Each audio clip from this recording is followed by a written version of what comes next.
신명기 10장 1절부터 22절 말씀까지 말씀을 생각하시면서 우리가 함께 하나님의 말씀을 같이 받도록 하겠습니다. 같이 읽습니다.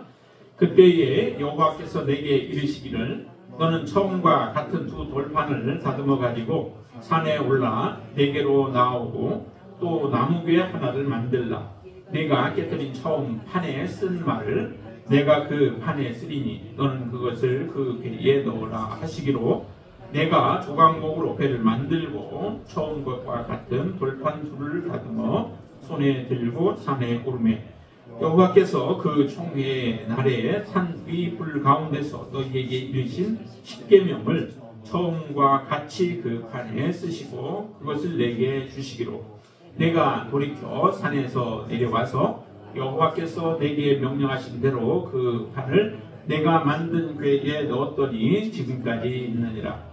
이스라엘 자손이 부에롯 분의 야간에서 길을 떠나 우세라에 이르러 아론이 거기서 죽어 장사되었고 그의 아들 엘르아살이 그를 이어 제사장의 직임을 행하였으며 또 거기를 떠나 굿고다에 이르고 굿고다를 떠나 윳바다에 이른즉 그 땅에는 시내가 많았으며 그때에 여호와께서 레위 지파를 구별하여 여호와의 언약궤를 매게 하며 여호와 앞에 서서 그를 섬기며 또 여호와의 이름으로 축복하게 하셨으니 그 일은 오늘까지 이르니라.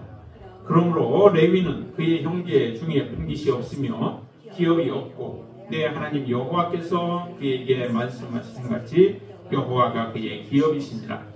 내가 처음과 같이 40주 40야를 산에 머물고 그때에도 여호와께서 내 말을 들으사 너를 차마 멸하지 아니하시고 여호와께서 내게 이르시되 일어나서 백성보다 먼저 길을 떠나라. 내가 그들에게 주리라고 그들의 조상들에게 맹세한 땅에 그들이 들어가서 그것을 차지하리라 하셨느니라. 이스라엘아 내 하나님 여호와께서 내게 요구하시는 것이 무엇이냐? 곧 내 하나님 여호와를 경외하여 그의 모든 도를 행하고 그를 사랑하며 마음을 다하고 뜻을 다하여 내 하나님 여호와를 섬기고 내가 오늘 내 행복을 위하여 내게 명하는 여호와의 명령과 규례를 지킬 것이 아니냐. 하늘과 모든 하늘의 하늘과 땅과 그 위의 만물은 본래 내 하나님 여호와께 속한 것이로되 여호와께서 오직 내 조상들을 기뻐하시고 그들을 사랑하사 그들의 후손인 너희를 만민 중에서 택하셨으니 오늘과 같으니라. 그러므로 너희는 마음의 할례를 행하고 다시는 목을 걷게 하지 말라.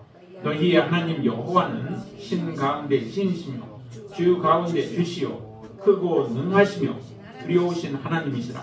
사람을 외모로 보지 아니하시며 외모를 받지 아니하시고 과와 과부를 위하여 정의를 행하시며 나그네를 사랑하여 이에게 떡과 옷을 주시나니 너희는 나그네를 사랑하라. 전에 너희도 애굽 땅에서 나그네 되었음이니라.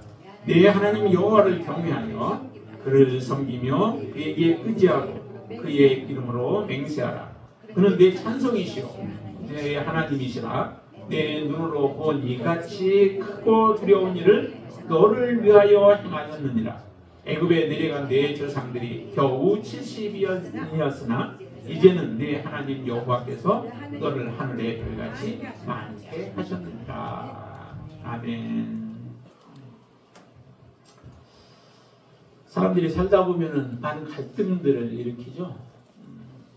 부모와 자식 간에도 갈등이 있을 수 있고요. 또한 가장 가까운 그런 부부 간에도 갈등이 있을 수 있고 친하다고 하는 친구들 간에도 갈등이 일어나게 되어집니다. 그런 갈등들은 어디에서 일어날까요? 뭐 여러 가지 이유들이 있겠지만은 실제적으로 어떤 가치관이 다르다든지 또 목적이 다르든지 또 생각하는 것들이 다르고 하는 그런 여러 가지 이유들에 의해서 그런 갈등들은 일어나게 되어지죠. 목적이 같으면 어떨까요? 목적이 같으면 갈등이 일어나지 않습니다. 갈등이 있다가도 목적이 같으면 하나가 되어지게 되죠. 어떤 성경에도 그런 경우를 우리가 말씀하시는데 예수님을 잡아왔을 때에 그때 사람들 간에 많은 의견들이 있었죠. 그러나 헤롯하고 또 빌라도하고 이런 사람들의 경우는 함께 정말 그 마음이 서로 다른 가운데 있다가도 예수님을 죽이고자 하는 그 목적이 서로 같을 때에는 함께 그 악한 일들을 도모하는 경우를 우리에게 보여주십니다. 그러니까 그 목적 하나, 오직 예수 그리스도가 자기들의 마음에 맞지 아니함으로 인하여서 이전에 관계가 좋지 않았던 그런 사람들과의 관계는 다 무너져 버리고 그 한 목적을 위해서 같이 행동을 하는 그런 경우들을 우리가 보게 된다는 거죠.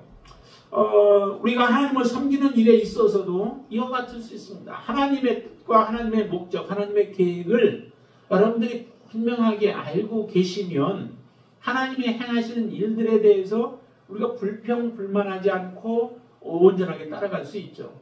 하나님 우리를 이끄시는 그 길은 평탄한 길은 사실은 아니죠. 좋은 길이고 생명의 길이고 영생의 길이기는 하시지만 그 길이 평탄하다고는 하나님이 그렇게 말씀하시지 않았습니다. 좁은 문이라고 말씀하셨죠. 좁은 문이고 그 길은 협착하다라고, 그리고 그 길은 사람들이 찾지 않는 길이라는 거예요. 사람들이 찾는 길은 넓은 길을 찾고 평탄한 길을 찾고 좋은 길을 찾죠. 그렇기 때문에 하나님께서 인도하시는 그 길들은 우리가 생각지 못한 그런 길들이 많이 있을 수 있습니다. 그런 가운데에도 여러분들이 그 하나님을 믿고 따라갈 수 있는 그 이유는 하나님이 어떤 분이신가, 하나님께서 우리에게 주시고자 하는 것이 무엇인가라고 하는 것을 분명하게 알면 그 고난 속에서도 또 여러 가지 어려움 속에서도 환난 속에서도 하나님을 신뢰하며 따라갈 수 있게 되어지죠. 시편 기자는 시편 23편에서는 여호와는 나의 목자시다라고 말씀하시죠. 그런데 목자이고 주님은 목자이시고 우리는 그의 양이다. 목자와 양과의 관계 속에서는 목자는 항상 무엇을 생각해요?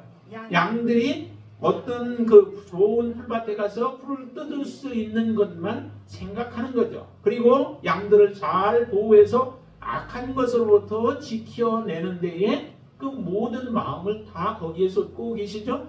그렇기 때문에 양들은 목자가 인도하는 길을 따라가는 거예요. 바로 눈앞에 보면은 거기에는 먹을 게 없어요. 그런데도 목자가 이끌어가면 목자가 이끄는 대로 따라가게 되어 있죠. 왜? 따라가면 반드시 그곳에 자기들이 먹을 푸른 초장이 있고 쉴 만한 물이 있는 것을 믿기 때문에 따라가는 것입니다. 목자를 신뢰하기 때문에 따라가는 것이죠. 여러분들이 믿음으로 지금 우리가 앞에 가야 할 길들은 여러분들이 확실하게 모르죠. 내 앞에 어떤 길들이 놓여 있는지 몰라요. 잠깐 후에도 몰라요. 그렇지만은 그런 가운데서도 우리가 따라갈 수 있는 이유는 하나님에 대한 전적인 신뢰가 있어야만 가능한 거죠. 여러분들 주님께 전적인 신뢰를 하실 수 있나요? 주님은 여러분들이 신뢰하실 분이신가요? 네, 분명히 그러시죠. 왜냐하면 예수님께서는 우리를 위하여서 자기의 목숨도 아끼지 아니하시고 내어놓으신 분이 바로 주님이십니다. 우리를 위하여 기꺼이 피를 흘려주신 분이 주님이십니다. 이 세상에 모든 권리, 오늘 본문에 보면 예수님은 어떤 분이시냐라고 이렇게 나오죠. 거기 보면 그분은 하늘과 14절에 보면 하늘과 모든 하늘의 하늘과 땅과 그 위에 모든 만물은 다 하나님의 것이었다는 거죠. 다 주님의 것이었습니다. 이렇게 모든 것을 다 가지고 계신 분이 주님이신데도 불구하고 여러분들을 사랑하심으로 인하여서 그분은 십자가의 길을 걸어가신 거예요. 그 좁고 험난한 길, 그 참으로 조롱과 또 모욕과 멸시가 기다리고 있는 그 십자가의 길도 마다하지 않고 걸어가신 분이 주님이십니다. 주님이 여러분들을 사랑하시고 여러분들을 온전한 길로 인도하기를 원하십니다. 주님의 마음을 여러분들이 헤아려 한다면은 여러분들 앞에 놓여져 있는 고난도, 여러분들 앞에 놓여 있는 때로는 실패도, 또 때로는 여러분들 앞에 여러 가지 많은 문제들이 놓여 있다 할지라도 그 모든 것들을 여러분들은 헤쳐나가며 주님과 함께 동행할 수 있는 줄로 믿습니다. 오늘 본문에서 저희들이 12절에 보시면 이런 말씀을 하시죠. 이스라엘아 내 하나님 여호와께서 내게 요구하시는 것이 무엇이냐라고 질문을 하죠. 여러분들 여호와께서 여러분들에게 요구하시는 것이 무엇인지 여러분들은 아시나요? 알고 계시죠?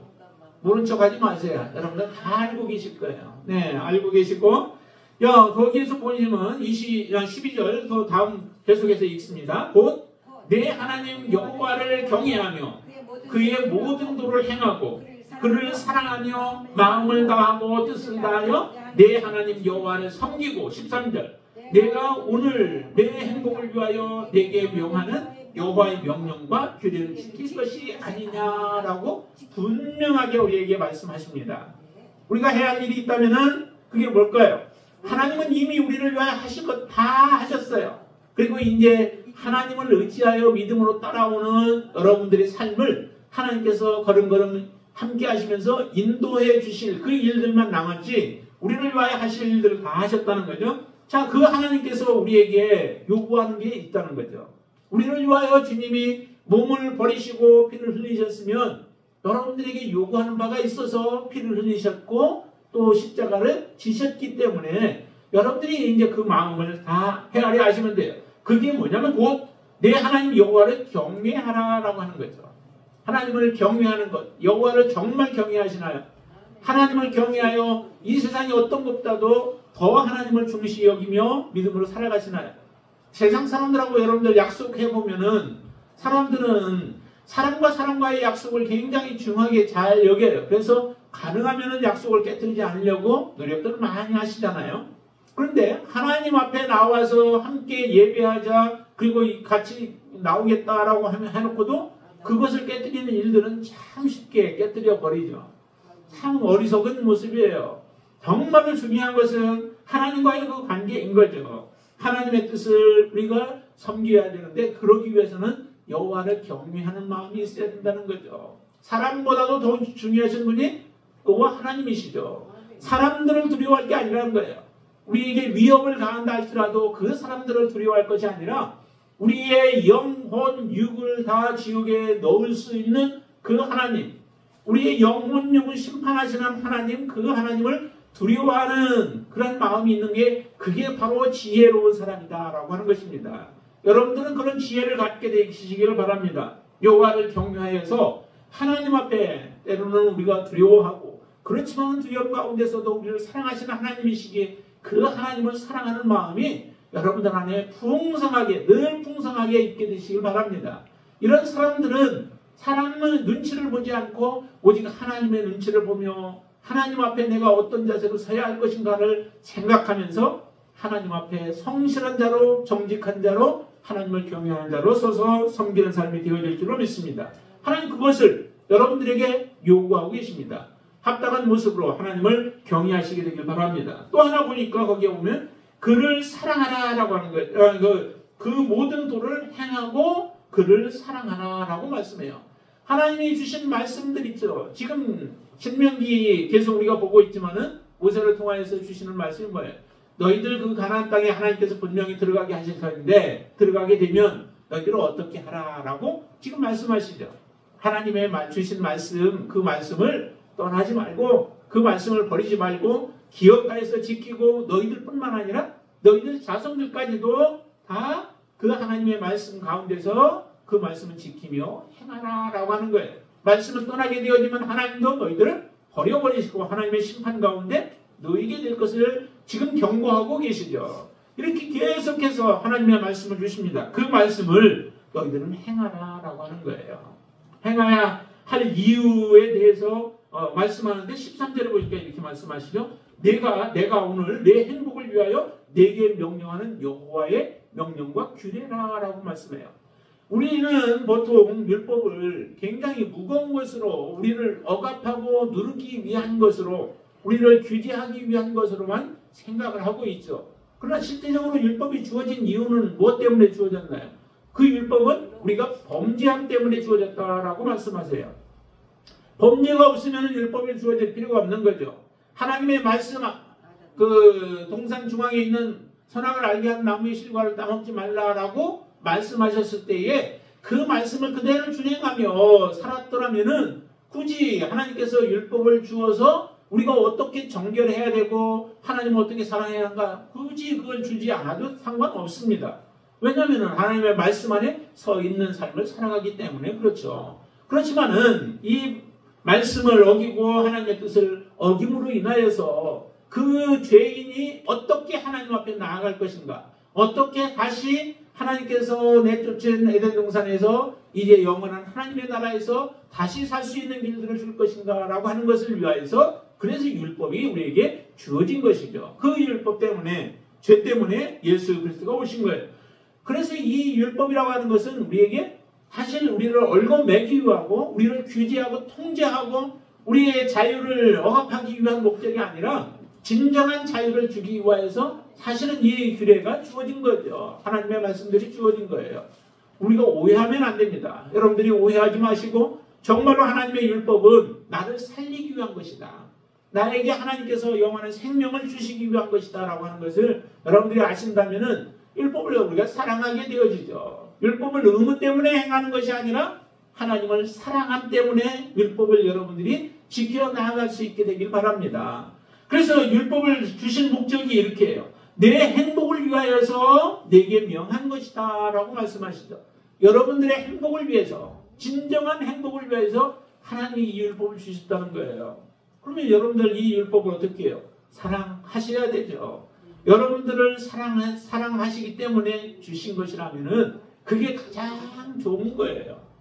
여러분들은 무거운 것 같아도 하나님은 가장 좋은 것을 주셨기 때문에 그래서 그 율법을 행하라라고 말씀하시는 겁니다. 율법을 내가 행해서 이루어지는 게 아니라 하고 계속해서 말씀드렸어요. 율법은 우리가 예수 그리스도 안에 있을 때에 온전한 예수 그리스도가 여러분들의 주인이시고 하나님이 여러분들을 진정으로 사랑하고 여러분들 하나님을 사랑하면 이 율법들은 자동적으로 이루어질 수 있게 성취되어질 수 있도록 하나님은 그렇게 우리에게 은총을 베풀어 주셨습니다. 이제 더 이상 율법이 여러분들에게 무거운 것이 아니라 정말 여러분들이 기쁨으로 즐거움으로 그 일들을 행할 수 있게 되길 바랍니다. 그래서 모든 도를 행하고 그 다음에 그를 사랑하며 그 마음을 다하고 뜻을 다하여 내 하나님 여호와를 섬기라 라고 말씀하시죠. 하나님을 경외하는 가운데서 이제 우리 섬김의 삶을 살려는 거예요. 근데 마음을 다하고 뜻을 다하여 여호와 하나님을 섬기라 라고 말씀해요. 그러면 하나님은 어떻게 보이지 않는 하나님을 섬겨야 할까요? 보이지 않는 하나님을 섬기는 것, 그것은 우리가 믿음으로 살아가는 삶이고 보이는 사람들에게, 특별히 형제들에게 우리가 하나님의 사랑을 베풀며 살아가는 거죠. 아직 하나님을 알지 못하는 사람들에게는 하나님이 어떤 분이신가 라고 하는 것을 우리가 증거해야 되고 또한 하나님을 알고 있는 우리 형제 지체들을 위해서는, 자매들을 위해서는 우리가 서로 사랑함으로 그들을 섬기는 삶을 살아가야 하는 겁니다. 그래서 이 밑에 보면은 그 다음에 보시면은 이렇게 말씀합니다. 18절 한번 보세요. 18절 같이 읽습니다. 고아와 과부를 위하여 정의를 행하시며 나그네를 사랑하여 그에게 떡과 옷을 주시는 19절. 너희는 나그네를 사랑하라. 전에 너희도 애굽 땅에서 나그네 되었습니다. 라고 해서 섬기는 삶 중에, 이웃을 섬기는 것 중에 나그네에 대한 부분을 얘기해요. 근데 다른 곳에서는 이제 나그네하고 또 과부하고 객들과 같은 이런 연약한 자들, 소외된 자들, 이런 사람들을 사랑하라 라고 말씀을 하시죠. 우리는 일반적으로 보통 다른 사람들, 연약한 사람들, 가진 것이 없는 사람들, 또 소외된 사람들에 대해서는 우리가 귀하게 생각하지 않아요. 그래서 그들을 하찮게 여기고 무시하고 멸시하는 경우가 많죠. 성경에서는 이런 연약한 자들, 없는 자들, 힘든 자들을 보통 무엇과 같이 연결시키냐면은 예수 그리스도를 섬기는 것에 그 사람들을 같이 넣어요. 그래서 소외된 자들이 왜 이렇게 소외될까? 정말 게을러서 소외된 사람들은 하나님이 섬기라고 말씀하시지 사실은 않아요. 섬김의 대상을 신구약의 내용들을 이렇게 볼 때에 섬김의 대상들이 누구냐면 소외된 사람들이라 할 때 그 소외됨이 예수 그리스도 때문에 소외됨을 받은 사람들, 예수님을 믿음으로 말미암아 물질에 부유함이 없는, 그래서 물질을 빼앗기다든지 하는 이런 경우들, 그런 사람들을 보통 소외된 사람들로 생각하고 이런 사람들을 섬겨야 할 대상으로 많이 말씀하고 있습니다. 그렇듯이 그런 형제들, 나그네와 또 객이 되어지고 고아와 같은 사람들, 과부와 같은 사람들, 이런 사람들에 대해서 우리가 긍휼히 여기는 마음, 사랑하는 마음을 가지라라고 말씀하시죠. 그들에게 행한 것은 곧 누구에게 행한 것이냐면은 예수 그리스도께 행한 것으로 하나님은 그렇게 여기시고, 그로 인하여서 그 사람들에게 베푼 것은 곧 하나님께 우리가 부어준 것이 되어져서 여러분들에게 다시 하나님은 갚아주신다라고 약속하십니다. 여러분들 안에 이런 섬기는 삶을 살아가실 수 있게 되길 바랍니다. 왜 이런 섬김의 삶을 살아야 하는가? 그것은 하나님이 우리를 위하여 섬겨주셨기 때문에 그런 것이죠. 그래서 우리는 교만하지 않도록 특별히 우리는 조심해야 돼요. 16절에 보시면은 이렇게 말씀하십니다. 16절.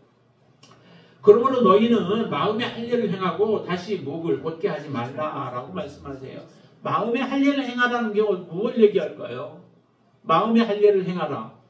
그것은 곧 여기에서 오늘 본문을 본다면은 목을 곧게 하지 않는 것, 그 자체가 사실은 마음의 할례를 행한 사람의 모습인 것이죠. 왜냐하면은 마음의 할례를 행하지 않은 사람들이 누구냐면은 이스라엘 백성들을 두고서 보통 얘기를 많이 했습니다. 목이 곧은 백성이라고 얘기하죠. 목이 곧은 백성은 하나님의 말씀, 여호와의 계명과 규례를 듣지 않는 거예요. 행하지 않는 거예요. 자꾸 거짓된 길들로 가고 하나님 앞에 반역의 길들로 걸어가죠. 1절부터 오늘 본문에서 거기 쭉 나오는 그 말씀들 가운데 11절 말씀까지는 이런 내용들을 하잖아요.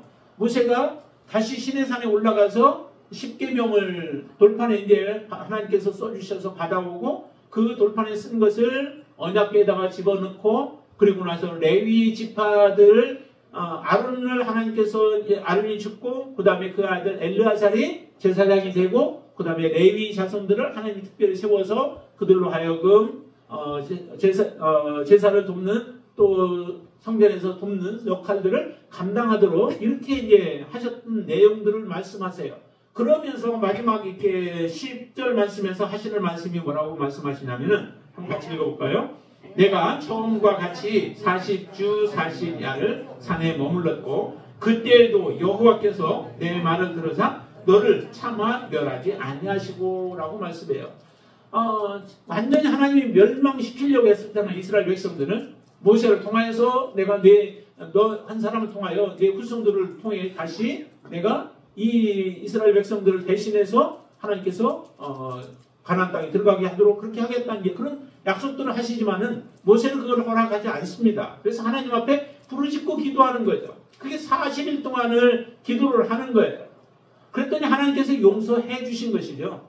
왜 이 이스라엘 백성들을 죽이시려고 했느냐면 하나님의 뜻에 반하여서 하나님을 대적하고 그리고 금송아지를 만들어서 그게 하나님이라고 세워놓고 우상을 섬기는 이 일들을 저질렀던 거예요. 얼마나 목이 곧은 백성들이에요.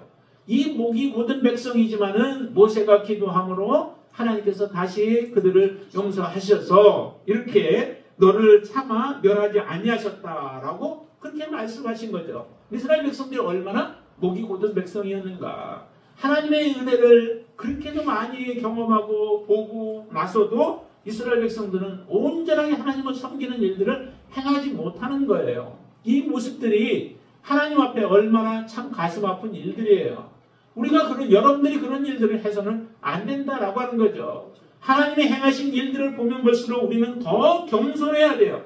마음의 할례를 행하지 않은 사람들은 그 교만함이 그대로 있는 겁니다. 교만함이 있어서 하나님이 말씀하셔도 그 말씀을 대적하고 말씀에 불순종하며 살아가는 삶을 살아가게 되어지죠. 그렇기 때문에 모세는 지금 말씀하는 거예요. 너희 마음에다 할례를 해라. 육체의 할례, 그 육체의 할례는 굉장히 중요했었죠. 그 당시에. 육체의 할례가 뭐예요? 무엇을 의미해요? 육체의 할례는 곧 이스라엘 백성들이 육체의 할례를 행했는데 육체의 할례를 행함으로 인하여서 이 백성이 하나님의 백성이다라고 하는 것을 우리의 육체에다가 표시한 거예요.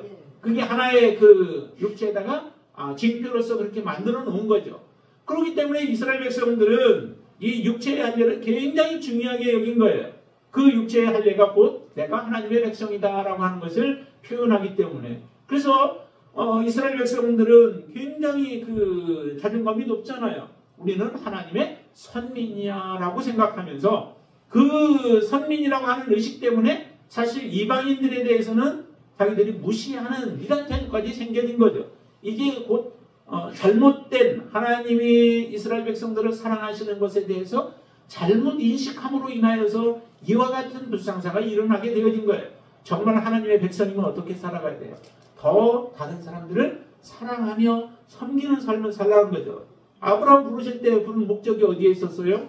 아브라함을 축복하는 것도 있었지만은 아브라함을 통하여서 모든 민족이 내게 복을 너로 인하여서 복을 받을 것이다 라고 하시는 게 하나님의 목적이잖아요. 그런데 그 목적을 잃어버리고 나는 하나님께서 부르셨어 라고 아브라함이 그렇게만 생각하고 만약에 살아간다면은 그는 하나님의 뜻을 왜곡하고 있는 것이죠. 우리도 이런 왜곡을 할 가능성들이 참 많습니다. 하나님은 여러분들을 부르신 이유가 우리 한 사람 구원으로 끝나는 것이 아니라 우리를 통하여서 하나님을 여러분들이 보여주시는 것이죠. 예수님을 통하여서 보이지 아니하시는 하나님을 보여주신 것 같이 여러분들을 통하여서 예수 그리스도를 보여줘야 되고 하나님의 나라를 우리의 삶을 통하여서 보여주는 것, 그게 바로 우리를 부르신 하나님의 목적이에요. 그리고 나서 그 역할을 감당한 우리들을 하나님의 나라에 영원히 하나님과 함께 행복하게 살아갈 수 있도록 그 길들을 인도하시는 것이 하나님이 여러분들을 부르신 목적이라는 거죠. 그것을 모르면 여러분들도 바로 이 마음에 할례받지 않은 자와 같은 모습으로 살아가게 되어지는 거예요. 곧 우리의 목이 곧은 백성이 되어져서 하나님의 뜻을 우리가 거역하면서 살아가는 어리석은 자들이 되어진다는 거예요. 저와 여러분들이 바로 이 마음을 우리가 제대로 안다면 이제 우리는 하나님 앞에 하나님이 원하시는 바 그 뜻을 따라서 살아가야 되죠.